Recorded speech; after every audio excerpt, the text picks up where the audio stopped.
Hi, I'm Seamless, and this is yet another thing that I'm starting to try to kind of maybe do. I'm calling it doing stuff. And this is actually an answer to a problem that I realized I have that I couldn't really articulate, which was a big reason why like a lot of my content has been slow lately.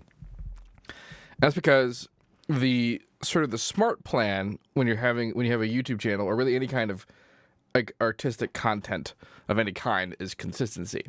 Like you want to have consistency because that keeps people and retains viewership and it's more stable and it's all kinds of nice. So like best case scenario, I would have regular content that I regularly produce at a regular time, that kind of thing. And then to do all of that, you need efficient time management. And efficient time management usually looks like, having a scheduled time for scheduled days to do scheduled stuff for your scheduled regular programming. And that's the key word there. That's the problem, the scheduled part. And it's not so much that I have a problem with schedule stuff because I can do that if I need to. I just really, really don't want to. I've worked really hard in my life to get to a position in life where basically I don't have any reason to do anything at any time other than when I feel like doing it. And in the early days of the YouTube channel, that's totally what I did. I just would put stuff up whenever I came up with it. And then I moved to the regular idea to try and play the game, to do the YouTube thing. And there's a lot of stuff I could be doing to make the channel better. Like I could be doing, I could edit the videos at all. I could have like before links and after links and annotations and cross-linking and thumbnails and the clickbaiting and all that stuff. But like, it's just a lot of work I want to do, which is really what it comes down to, is that I'm a lazy bastard. So the answer to that is what this whole thing is: doing stuff. Doing stuff basically is like a all-catching like variety thing where like for an amount of time, I'm not even gonna set how long it's gonna be, how each episode is gonna be. I'm just gonna come online, I'm gonna stream, and I'm just gonna do stuff. I don't know when I'm gonna do it. It's gonna be random times, all the time, whenever the hell I have free time, whenever I'm awake, whenever I feel like doing it. I'm just gonna do it. So like pretty much anything is fair game. Like I could be doing tracks from scratch. I could be doing like the sound design stuff. I could be doing Q&A sessions. I could be interviewing people. Like there's just anything I could be doing in this particular show is the plan. Although one thing that I will not be doing during the show is sound design recreations by request. That's still very much going to be the Infinity K tutorials because I am still doing that. I promise that I am still doing that. That'll come a bit easier. Now that I've basically replaced every episode of everything that I do that's like content generation and put it under the doing stuff umbrella, which is just going to be whatever the hell I feel like doing at the time. So that's pretty much what's up with here. So to move this along, I'm going to ask people in the chat, in the stream right now, all like not many of you because it's 12:22 in the morning, Eastern Standard Time. Who knows what, time zones. And I'm going to ask y'all what you think I should be doing right now. Tracks from scratch are an option. The various challenges are an option. I mean, I want to be doing some stuff. I realize I spent the majority of the beginning of this session just talking about stuff, but I actually want to do things. All right. Future-based tracks from scratch. How to do varied supersaws. I think you just kind of answered your first one with your second one. Dubstep growls. Well, I mean, there's always that. It's been so long I forgot about you. Well, thanks. Gent from scratch. Track reviews. Not doing track reviews. I'm pretty much not going to do anything that involves any amount of interaction with third-party content. Not doing a remake. Just said that. Techno in the style of Richie Hawking track from scratch. Big Beat Chemical Brother track. I can, like unique supersaws. Like I feel like you're trying to get something out of something that isn't gonna have that something. Supersaws are just kind of what they are. Say words and make it into a dumb sound. That could be fun. Make it based from a Foley sound. That could also be fun. Any track from scratch. That's a very large possibility, I suppose, ultimately. How long has it been? I don't know how long it's been. Not very long. Eat an apple. Don't have any on hand. They were very funny, IMO. They were fun, it's true, but the copyright system in law and in practice is just dumb. Man, I can't handle it. Make a supersaw out of 512 sine waves. I mean, yeah. Sing for us. Cranium Hurricane was a good song. Oh, well, thanks. It wasn't a question, but thanks. Trap. Just trap. I kind of like to make a bass sound out of Foley idea. Because I do have a bunch of random bullshit in here that I could do something with, probably. And I got a microphone. I'll just use my mic. I'm not going to care that hard about what I'm doing right now. Because the whole point of this series is just to do stuff. And like future videos aren't going to have me talking about random bullshit this long. I'll tell you that much. I am, however, going to actually begin to do things now. Input 1, 2. Edison. Alright, so now it's going to record whatever comes in. But let's see, what's good what can I Foley it up in here with? So we got some 2x4s. Yeah, I'm gonna rummage around in my basement for a second.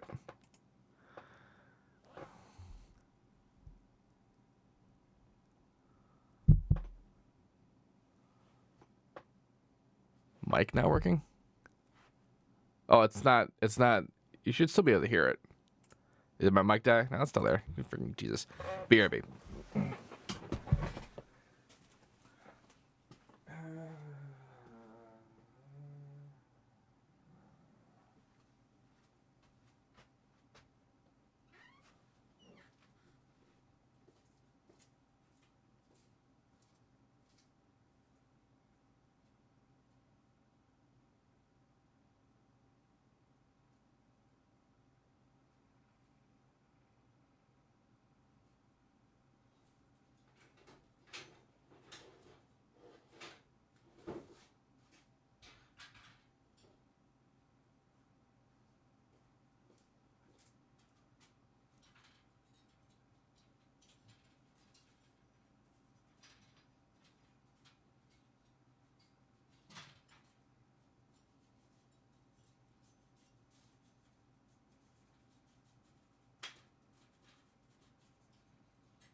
All right.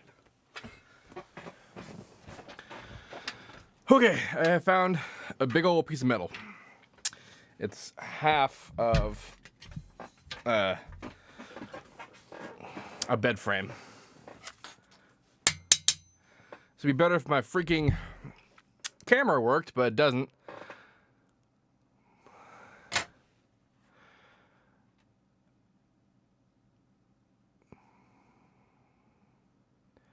Want to collab on my remix, on my soundtrack remix? Krypton Necro Dancer? What? That's confusing me. Anyway, back to this business. Whee! Let's see, actually, if I grab, it's kind of, if I just hold it.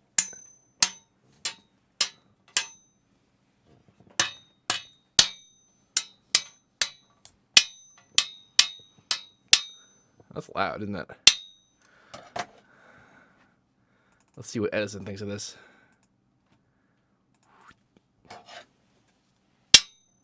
Oh, look at that.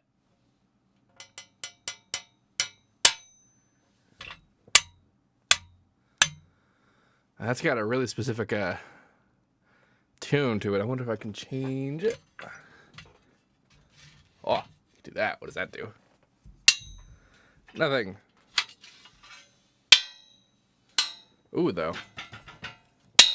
Oh.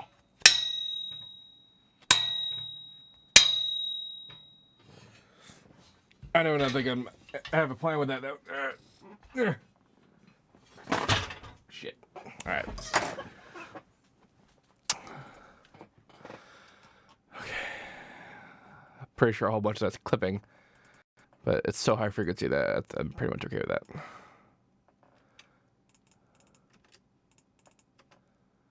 The part where I muted it. I always forget that one part. That like ring is super fucking loud in here. But I was pleased about this. Oh.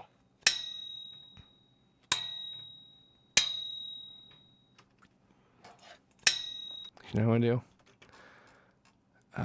First one I'm gonna do is sample me some noise.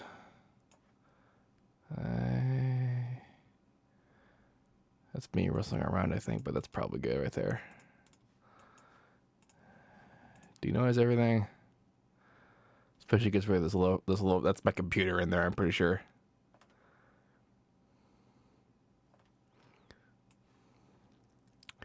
Microphone am I using? This is an Audio-Technica AT2020. It's old as shit. I got it for free when I bought a PreSonus interface like 8 years ago. It's a condenser mic. It's pretty cool. I'm running it through a Yamaha MG12 mixer, which has a built-in compressor, and it's doing pretty great.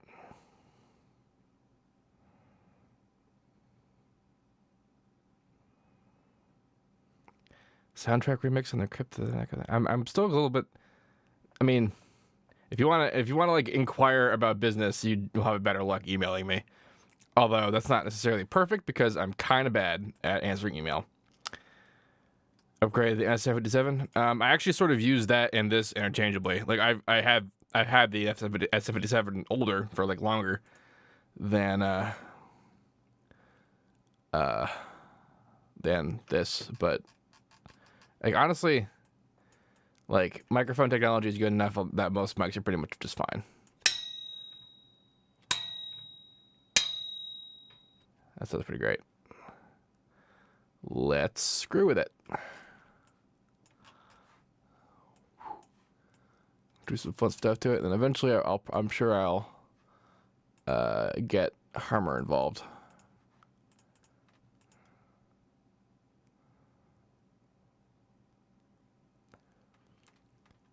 I mean, I'm a little bit serious when I say that like attempting to conduct business through Twitch whispers is not the greatest plan. Man, look how freaking like immediately loud that is. Like I was saying, fortunately, it's such a high frequency sound that the frequency cutoff at the top isn't that dangerous. Although I try to be clever, but I guess I'm gonna have to edit this in here.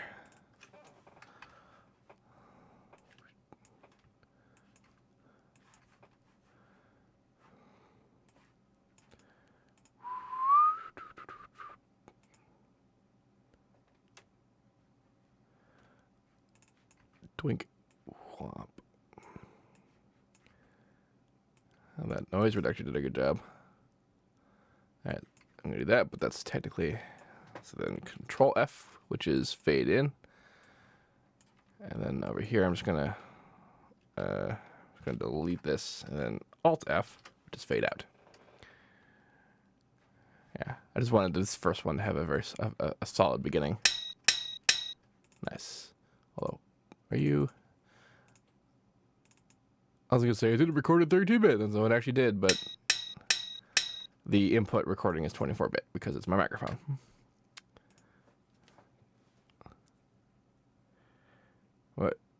What do you prefer to me for sending you message? Man, earlier I told email. All right, so here's my plan. Here's the plan I have for this. Although this is probably gonna take for freaking ever if I actually just do it directly, which just to pitch it way the hell down.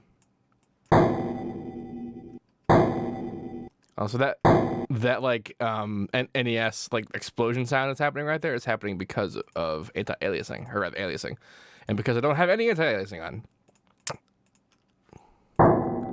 See, better, and now it could be a useful effect if you understand it, but it isn't always totally perfect.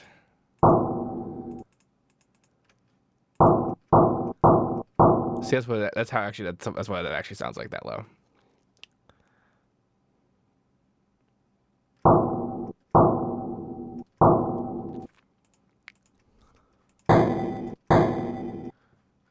actually didn't want to go that low either.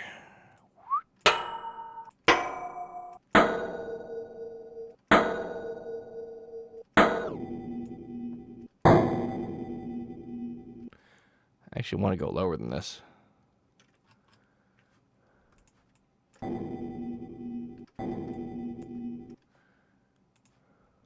Well, let's do that. Let's go play notes.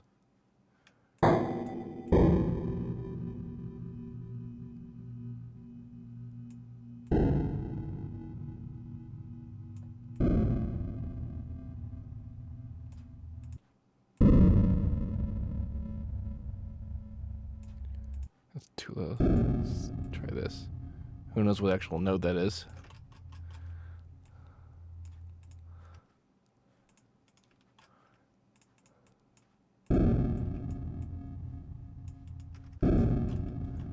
Space invaders! Or asteroids, rather. That's what that sounds like. It's okay, though.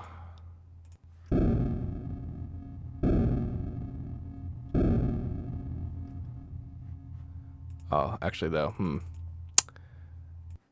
I wanted to... I guess I was going to have to do this like this.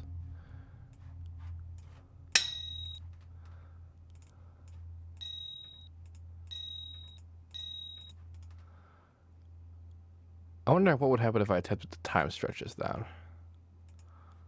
That's not what I wanted. That's the same thing I just said I didn't want. There we go.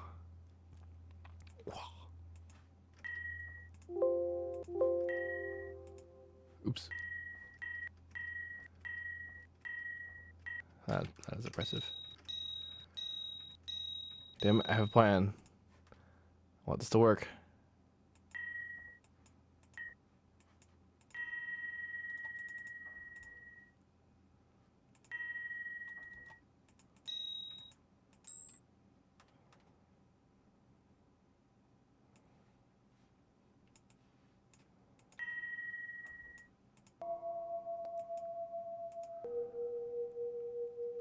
Now we're starting to get somewhere.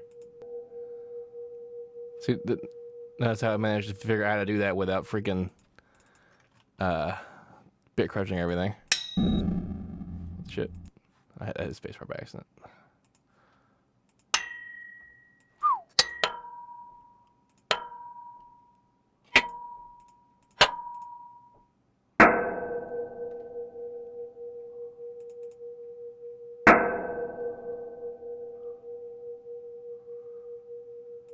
Let's do that.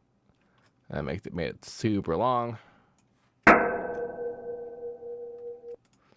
Tools, normalize. All right, now with the pitch again, what do we got?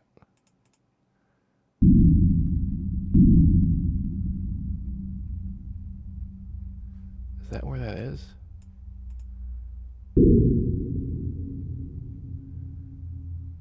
See, that's what I want. Actually, an easy way to do this, or well, rather a smarter way to do this would be screw around with the EQ and just cut off everything below the thing I want. Because this is linear phase, what's supposed to happen here. There it is. Now I get to turn down.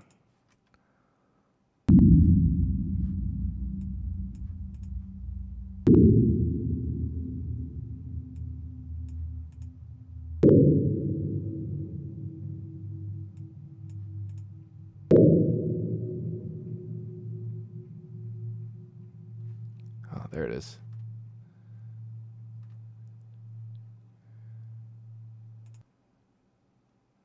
All right.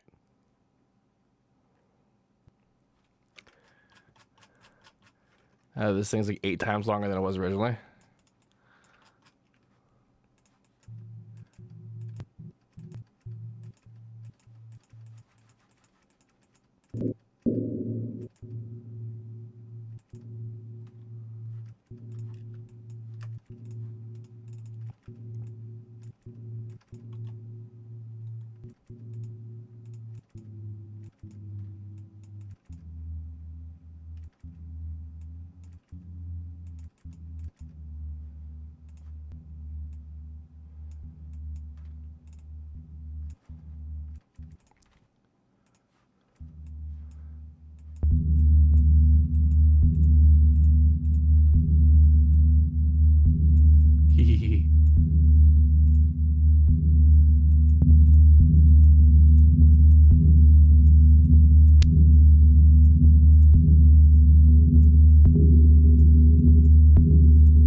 All right, step one.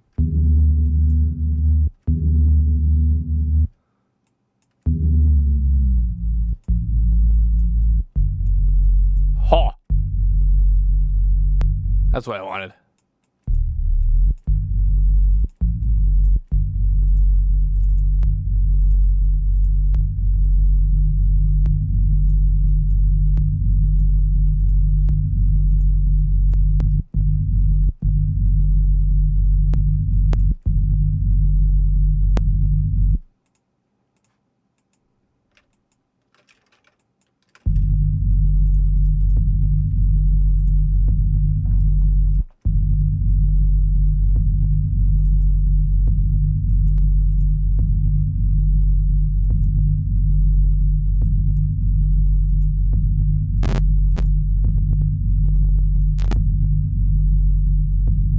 Probably should even be compressing the top here. Just let it be quiet. I wanted to do all that because I wanted to see what would happen when I distorted it.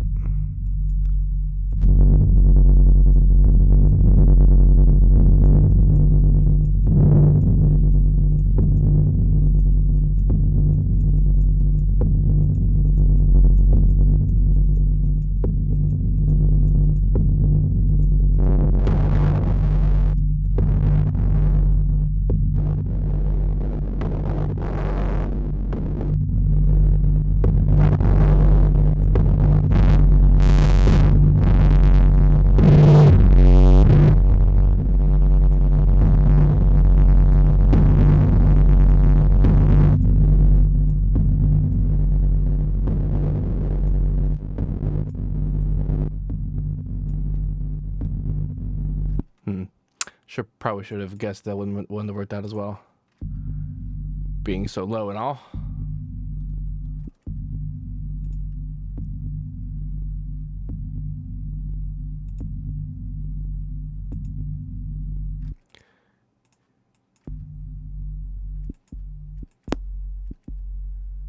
It's interesting. It gets cleaner the longer it goes.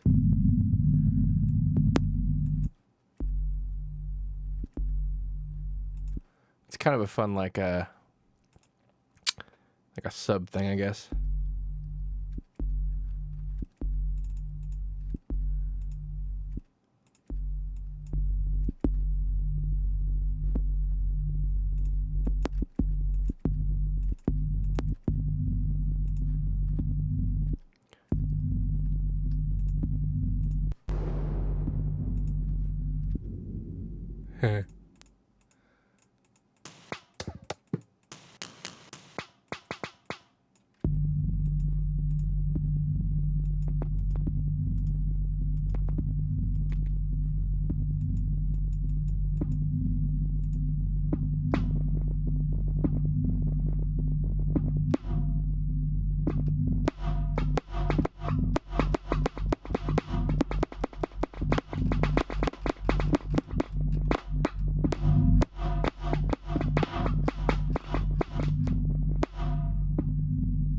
That was fun.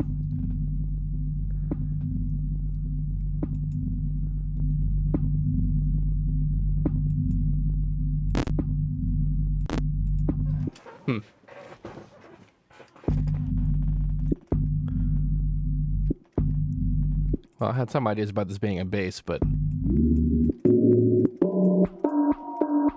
who knows about that now?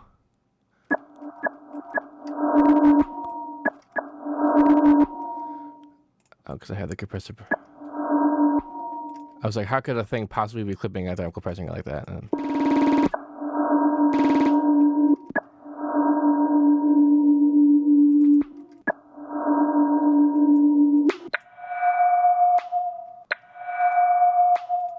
the freaking the clipping is triggering the impulse, which is making it have that little sound to it, which is, I think, funny.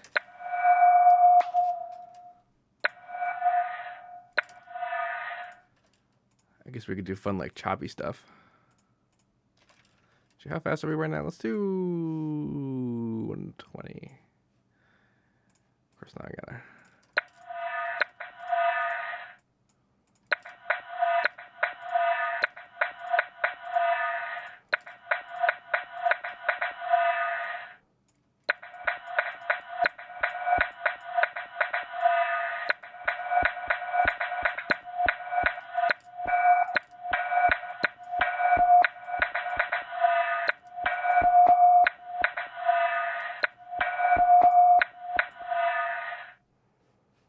Oh, there it is. I was like, where's the other one?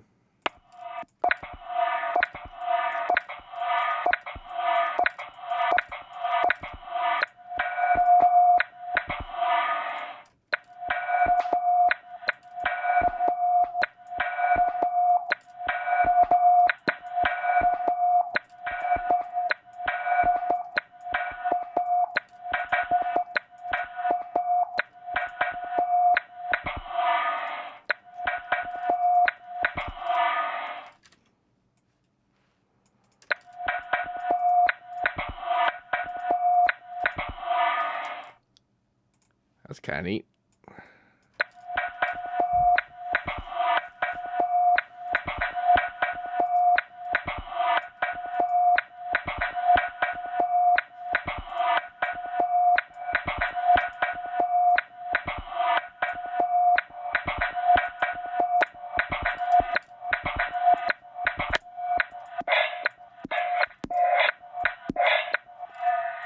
The shit was that. This was like.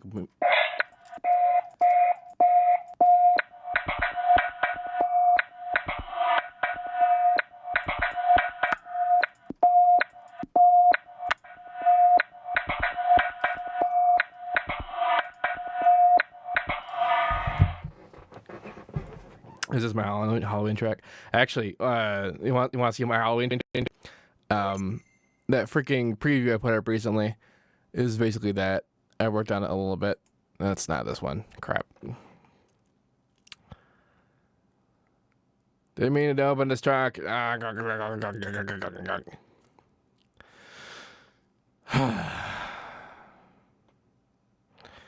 is the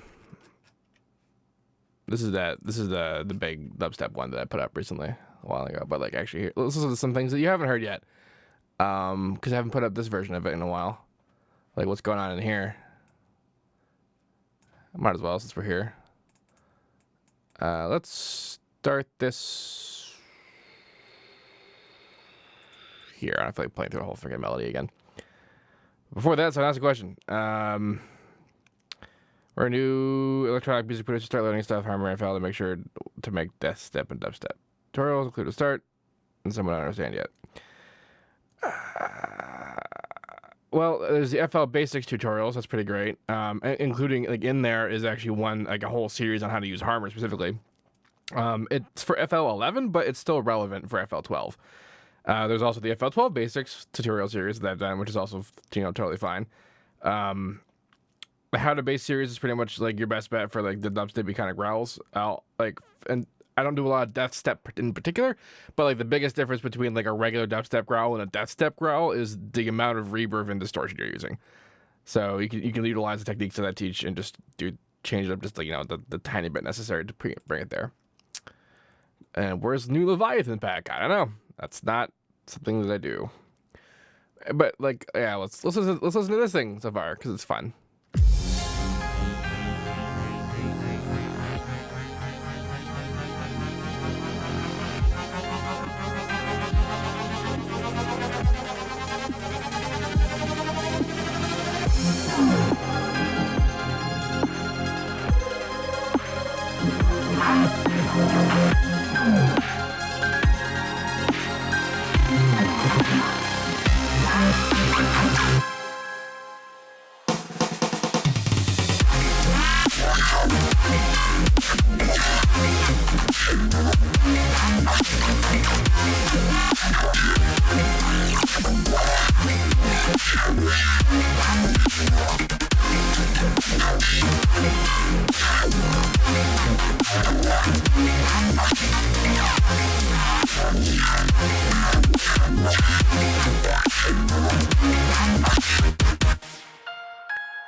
I'm really glad y'all caught that I was trying to talk at you and doing stuff, and I just wasn't saying anything. Like, I'm glad that you caught that, because I would have just kept talking forever without noticing that I didn't have the mic on.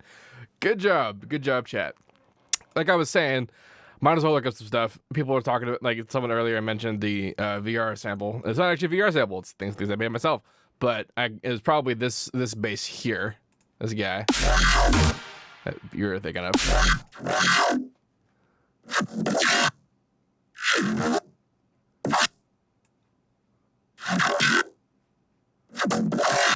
Yeah.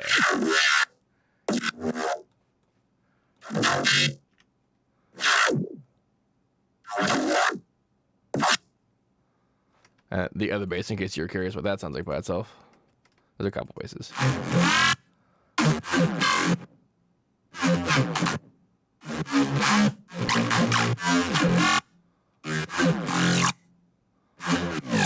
It's just these two basses, isn't it? It's this guy, and then there's that arps and the sub. How many hours in this track? Good question. 16 hours. Given how much I have left to do, it's about average for me. So yeah, let's look at this thing. This guy.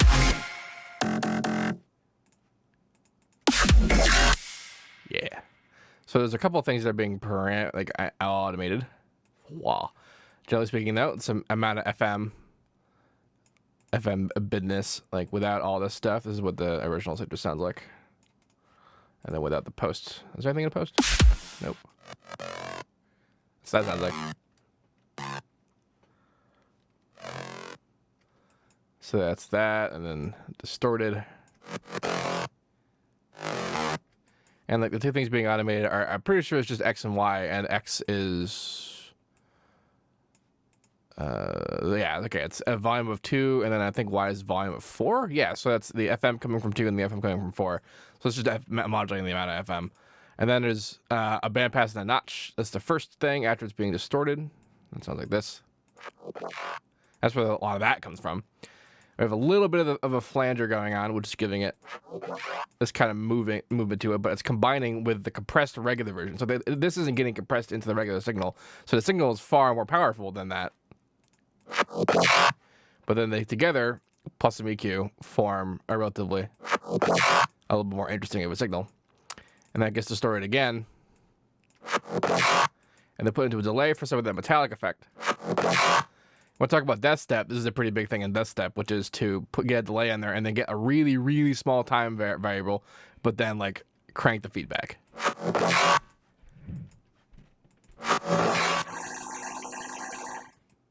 You do that small amounts though, and you get just this nice like tinny tinge. And then this is another high pass filter. That's where we get that wow feeling from, and specifically exactly is where we get that wow feeling from, because like a wah pedal is a high pass filter. So that's really very smart to have come up with that usage. And then of course Vocodex, which does everything. All kinds of shit are going on here. Like this would take a whole video just to go over that. But then compressed again. Put it in through an EQ. And then EQ up on top too, which is just coloring it slightly. Like this EQ and that EQ could probably be condensed into one EQ, but like it's not so much about a practical thing about what it's doing. It's that like this EQ represents the end of like the sound design process, and then this EQ represents the beginning of the mixing process. So it's like this is how like I made this decision to make it sound the way I wanted it to sound when it was by itself, and these are the decisions that I'm making to make it sound how it needs to sound against everything else. And like I could also have made the changes here, but like it's a compartmentalization thing that makes me want to separate it.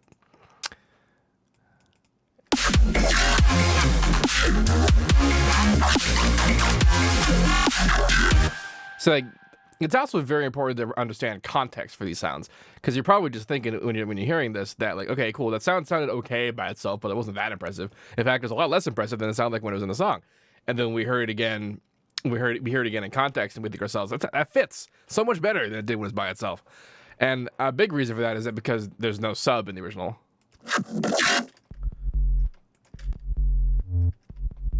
The hell? Oh, yeah. Yeah, so that's all I gotta do. So it already sounds better with a sub, but then like the drums, the other things in there, the other crap in there, like that, they all contribute to create the profile, and then we have to mix the sound in there to fit in there with it. So that means that like the way that the cool way that it sounds doesn't really sound that way when it's by itself.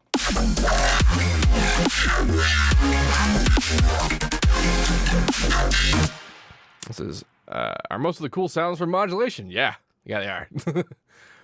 Actually, I had a couple new ones for the second half because I wanted more variation, like this guy. I might actually, that's the original sound, but I'm using like most of the modulation on this guy is on the high end, but this one's the low end, which gives it a very big different feeling. And I also put on this guy, which is just like a reverb saw wave. And hilariously, this part, this is just that's just that vocoder sound, that VR sound, that just without the modulation, and that's what those static notes sound like.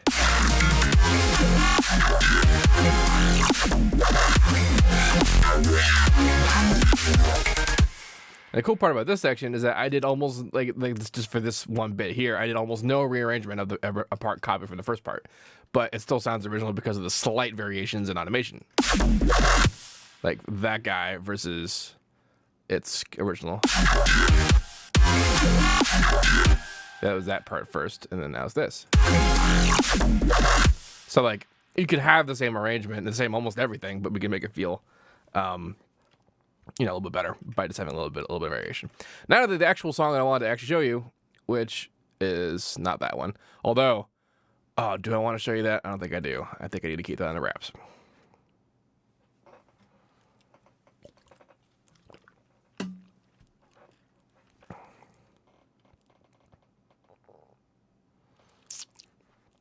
Yeah. So this one's a little bit more recent. You probably recognize it. This is the one that had that beat.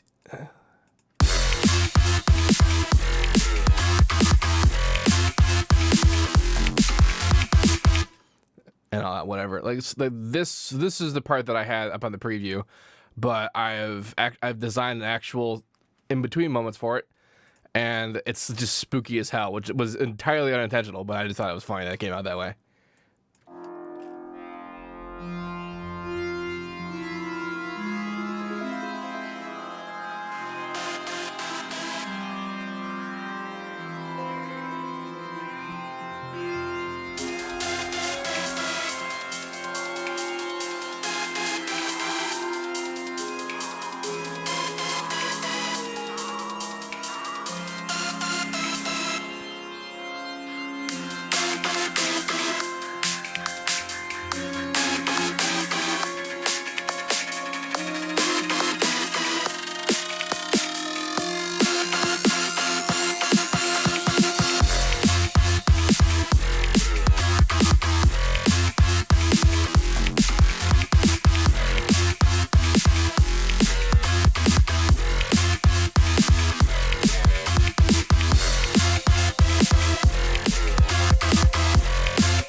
So we need to push it. We need again. We need to what beat.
And then it's just the same thing again.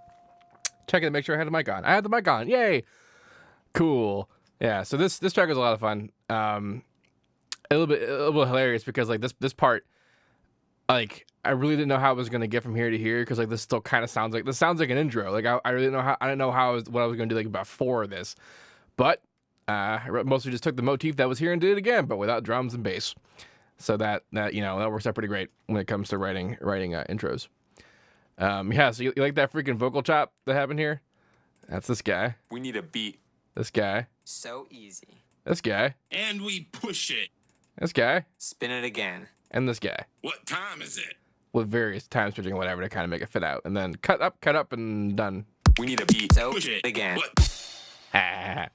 And then I just kind of randomly move shit around to make this section. Need a beat. So we need a beat. Push it. We need again. We need a beat. What? And then, so this thing that I'm sure everyone wants me to talk about, I use this exact section as the modulator for this section. That's what this is. This is the recording. This is a recording of this.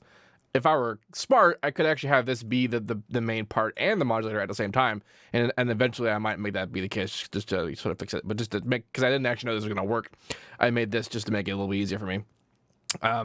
So there's that. Like this is what that whole thing. I guess actually we can't do that, can we? It's like here's this is the sound, right?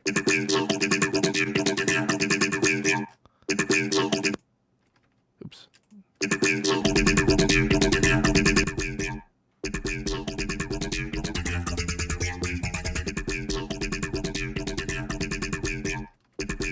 Yeah, this is what this sounds like without the vocodex and without the modulator. Oops, that's the modulator.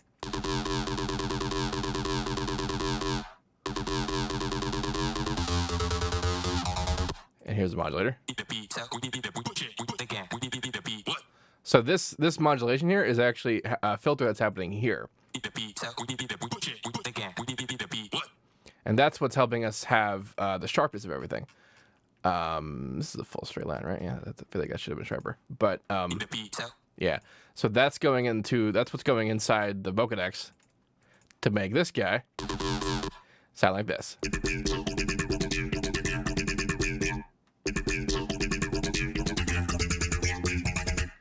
So like there's a lot going on in here that's sort of making us feel like the way it is, but like actually a huge portion of what makes the sound this way is because of how this guy's built.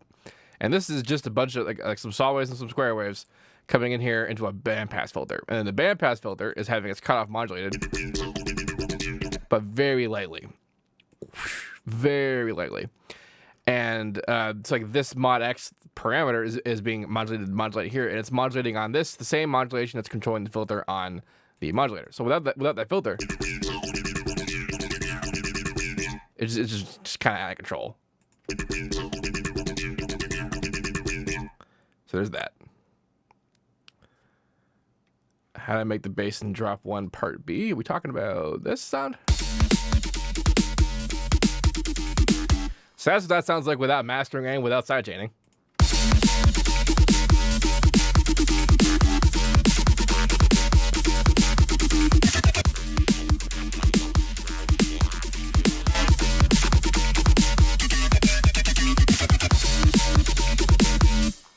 So this sound was a lot of fun.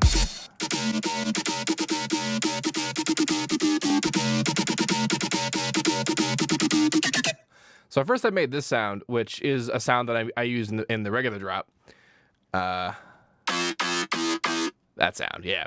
And like there's this modulation that's kind of screwing around with it. And then I cloned it and made some slight changes to it. It's mostly like this is a harmor and some filtering. And actually, fun fact, there's no vocoding in this, or is there vocoding in the post? Nope, there's no vocoding in this at all.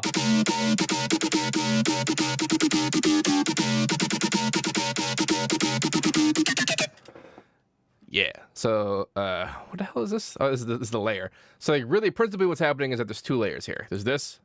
Or that's the sum. Here's the top layer, the base layer. It's the sound that's responsible for the sound that we're hearing, and then there's this top layer.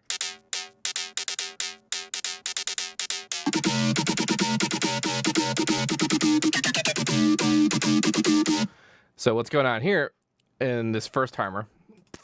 That's what this sounds like by itself. Just unplug that. Bam. No, come on, do the job. There it is. And I guess there's post in here on. So that's what that sounds like without post-processing of any kind. And then we get the flanger. Like, so what, by the way, what's causing that sound to happen that I unplugged? You can kind of see what's doing here. These black lines coming in, that's the phaser. And it's on harmonic mode. And am I controlling it through here? Am I controlling it through here? I'm not controlling it there. What am I controlling? I'm controlling the filter frequency. This is just a low pass filter that's making it plucky. I've brought it down a bit. Let's see. Oh, I'm also slamming down on the pitch from top. It's giving it the snappy feeling. I have the ramping all the way off, and the granularity all the way down, which means that it's going to be even better and snappier. But I do have harmonic randomness on, which is giving us that cloudy feeling. And then the unit's harmonic unison itself is particularly just a little bit special. And then low EQ has a big bump. So you can see here like this big glowing bit in the middle. Like this is particularly loud, but it's also being affected by the phaser all the way down. You can see it goes all the way black on there. So like these like very bright parts become accentuated particularly hard. It's being distorted. However, I'm mixing it with the dry and wet of the distortion with the wet turned down quite a bit. And we're in square mode.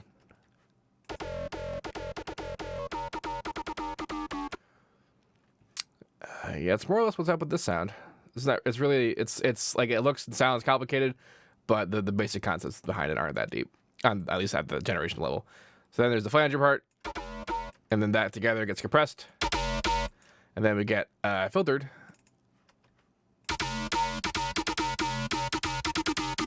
See that little peak moving around? That's what this guy is. And that didn't sound like it did much, but it does kind of a lot when it gets distorted.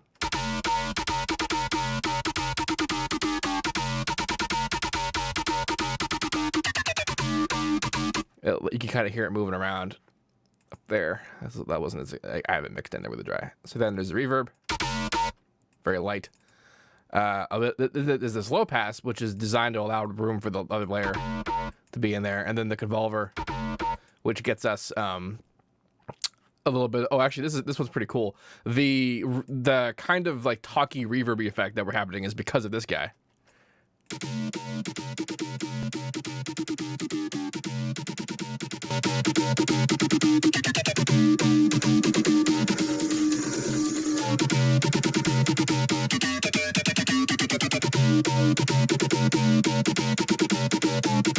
So here's why this is great. Why this is super cool.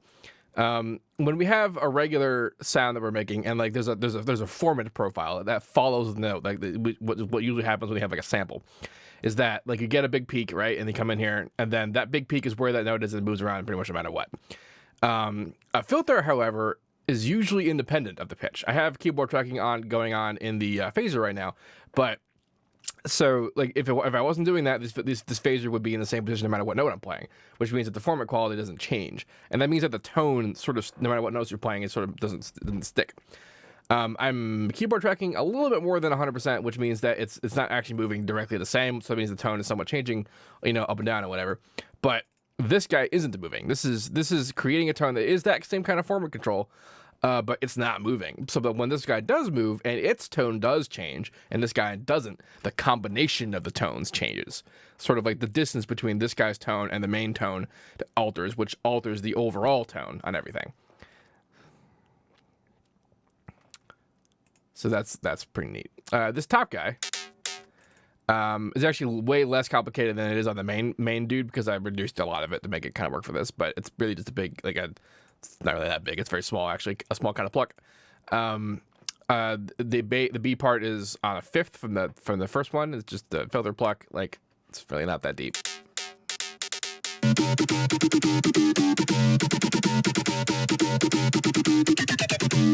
It exists there to kind of fill in because like the top end of this is okay, but like it just gives you more control over having like how specifically how everything fits together, which is pretty cool. Yeah, that sound worked out a little bit better than I thought, and like I liked everyone freaking out over like, oh my god, there's a freaking vocoder on that because I would, you know, obviously there is because that's everything that I do. And like I don't necessarily blame you for thinking that, but I was a little bit surprised that actually I got as far as I did with the sound that way without that. And that's honestly because a lot of the original formedy growly sounds of the time that were like inspired all of this kind of production were done either with vocoders that were way less impressive than Vocodex, or they were done without them at all, and rather using phasers to create the formant effect, and just like regular filtering. So it's possible. I just wasn't that great at it until recently. Meanwhile, there's that sound. So actually, here's another fun fact. This sound and the sound that immediately after it are the same sound. That's the same sound.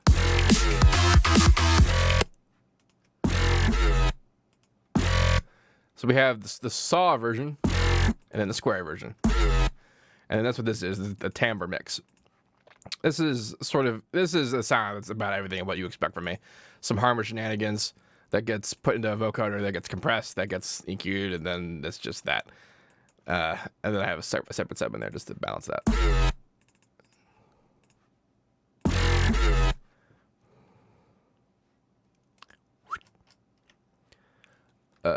Yeah. So that's that whole thing. I brought that up because I was thinking about the whole Halloween thing and like how I accidentally made it spooky. Now back to this thing.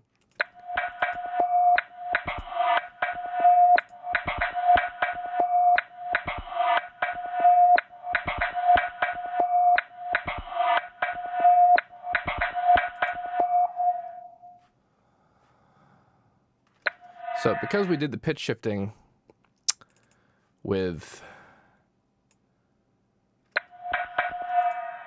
Edison, it's very sharp. See, if I'd recorded that sound at like 96K, I would have had a lot more frequency come down with it when I brought it down, but it didn't work out.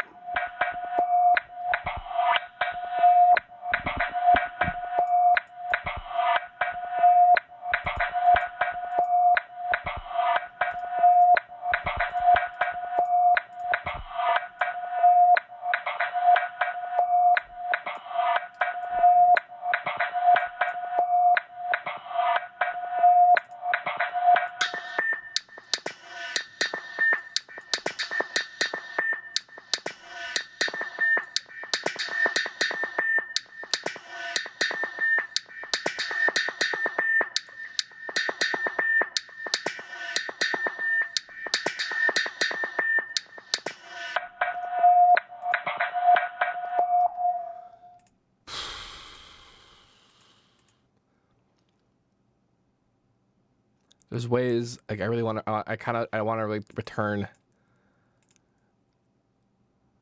like I guess actually what I could do is make a layer that's the correct original pitch, which wouldn't be this sample at all, wouldn't it? It'd be this sample.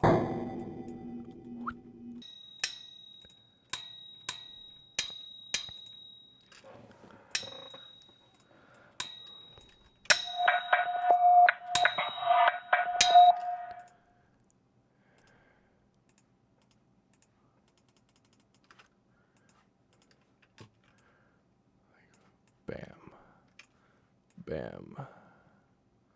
Let's put them all on like the hard hitting moments. Like here.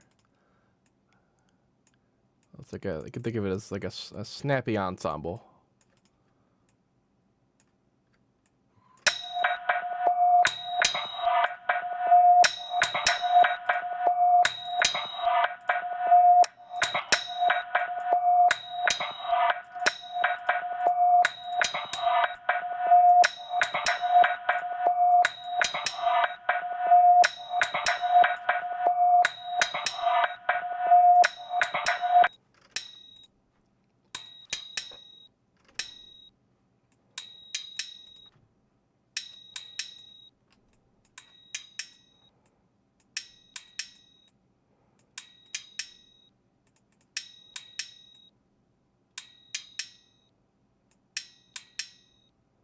Man, that's like that sound is seriously insistent.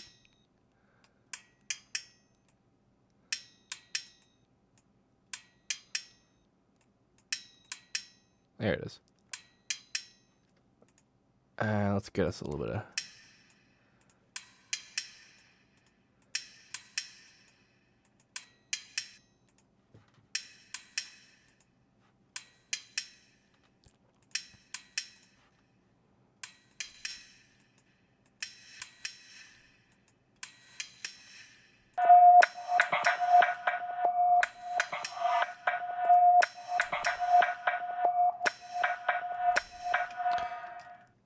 I guess I should replace the rest of the empty space with things that are happening.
All right.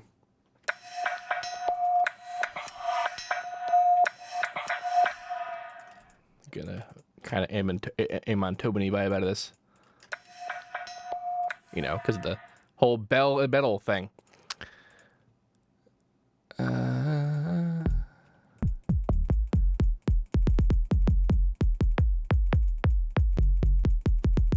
I've been digging Attack Kick 30 for parts of my layers lately. Oops. Didn't mean to do that. Damn it. All right, hold on. Where the hell are you located? Sliced beats. See, fortunately, it names things. You see that? Give me freaking... Why isn't date modified a default option? Good God. What do I want? The original. There it is.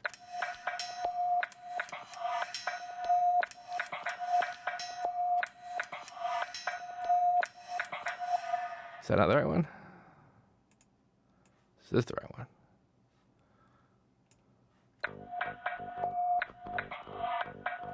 That's a guitar sound. We already have a number 2. That's number 2. I don't want number 2. I just want 2. There it is. All right. Try not to accidentally load a sample into the thing I'm already using. That'd be nice. All right. Take that. I've been liking this snare for a good layer 2, and you'll find out why in a second. So, but watch this. Let's go back to regular land here.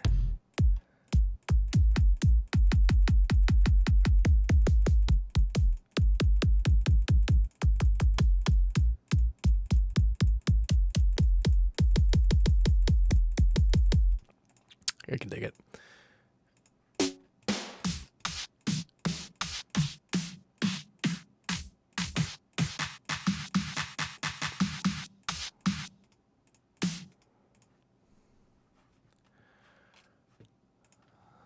And let's get us then some hats, but I actually do prefer.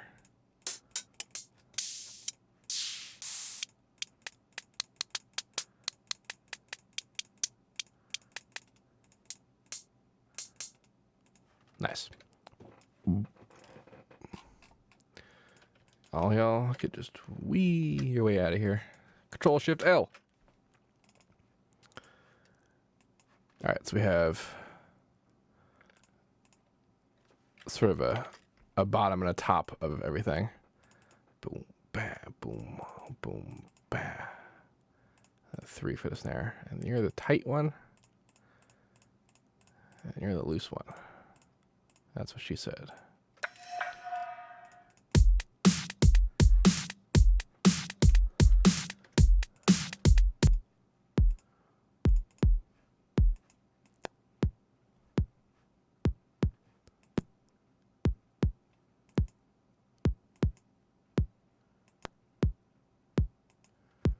That's usually fine.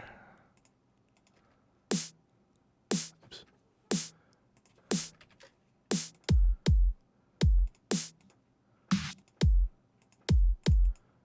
I got this guy.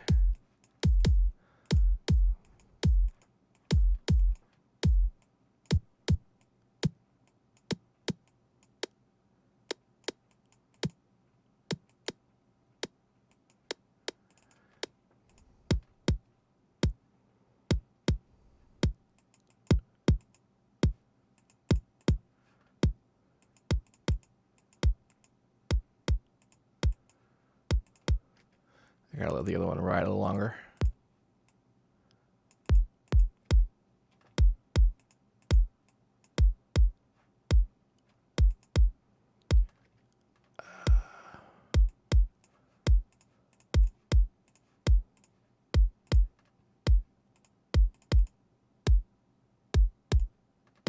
Polarity is very important.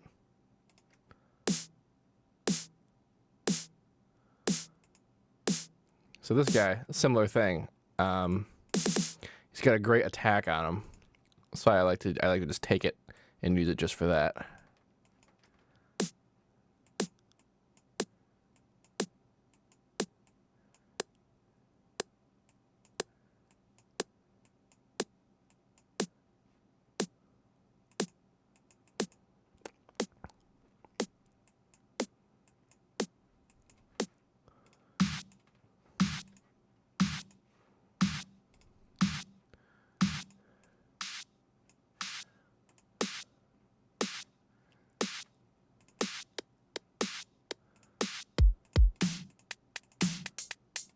Oh yeah, I forgot about this guy.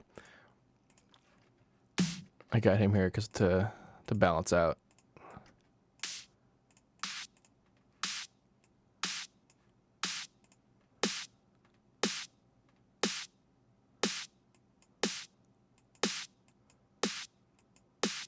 Yeah.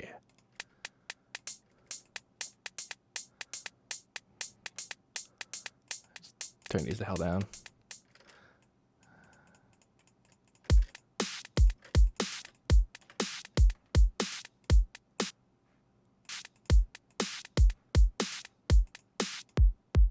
That's a little too long.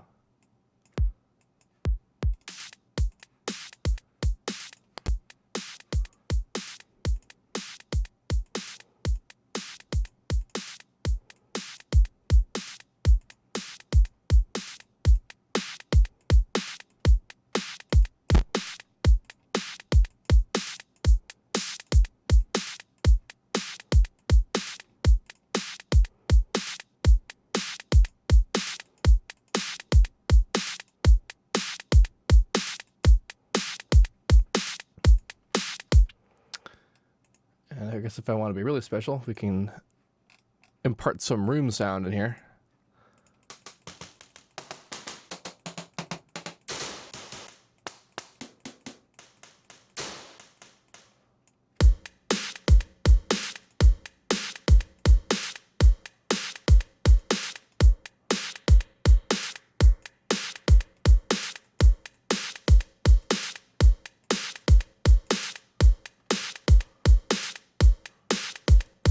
Actually, I suppose what I should do is instead of putting it on the bus like that, but to have it be its own bus. That's not gonna work, is it? Nope.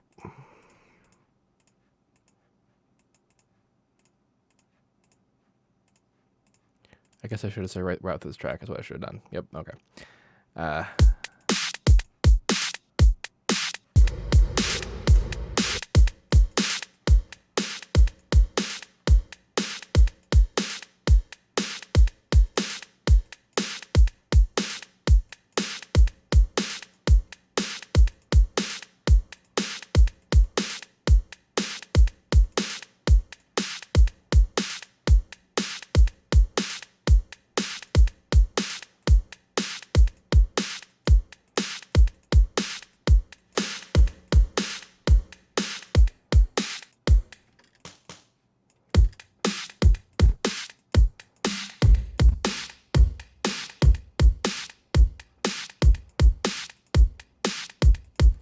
So that's what it sounds like when we're overcompressing our kick. Of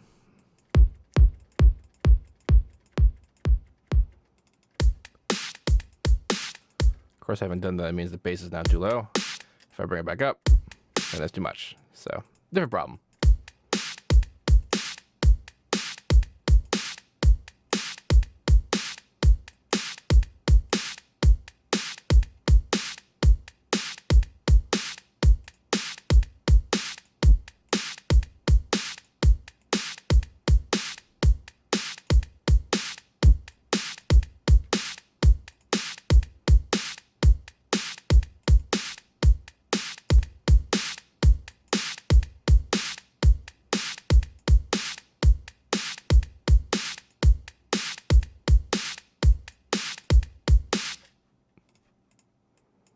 What does that sound like with this freaking weird stuff?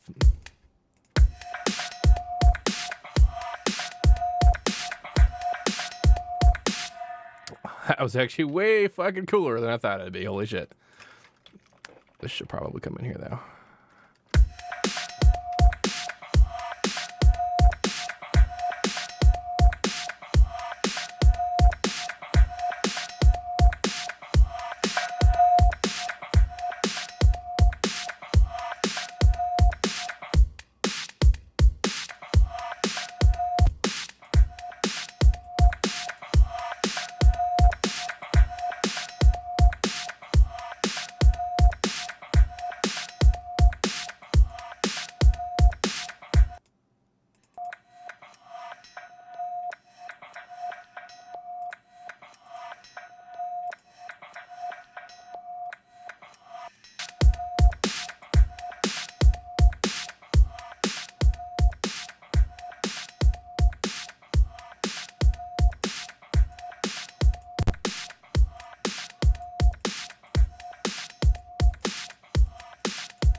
That's kind of neat.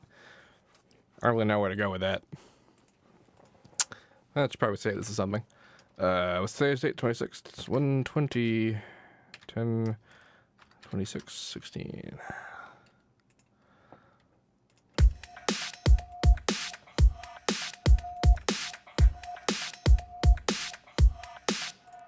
This is actually going to be a song, someone asks, and who the fuck knows? I sure as hell don't.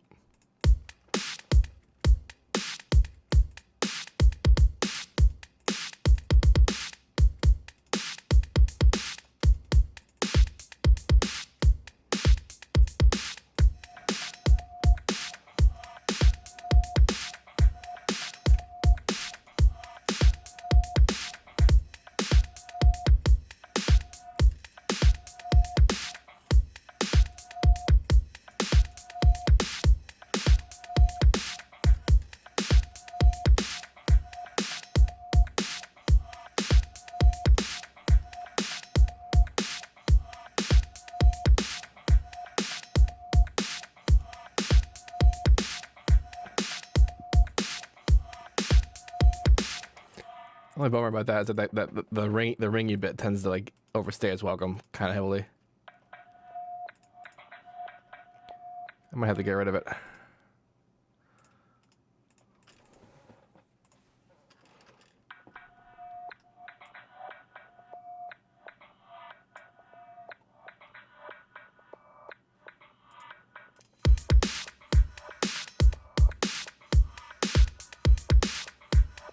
It was kind of its whole point, though, wasn't it?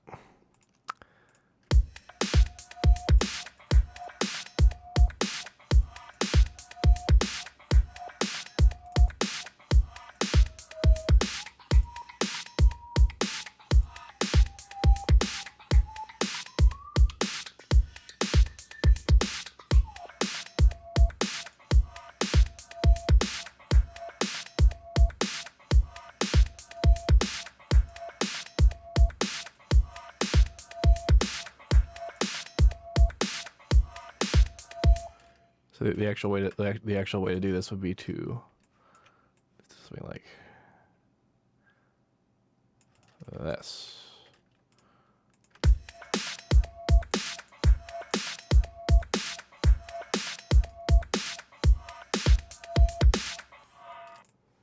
Sounds like I'm writing breakbeat for ghosts.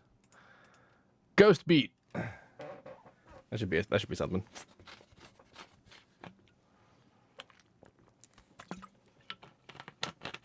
Ah.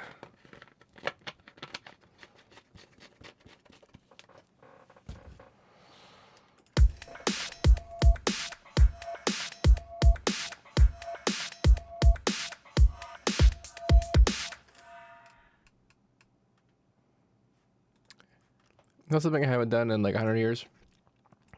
ARPA bass.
Who knows how this is gonna work out?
I put on that huge, the stupid Maximus on top because I wanted to see if I could approximate what it sounded like with sidechaining without actually using sidechaining, but nope, not really.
I'm already bored. I'm already bored of this. All right, well.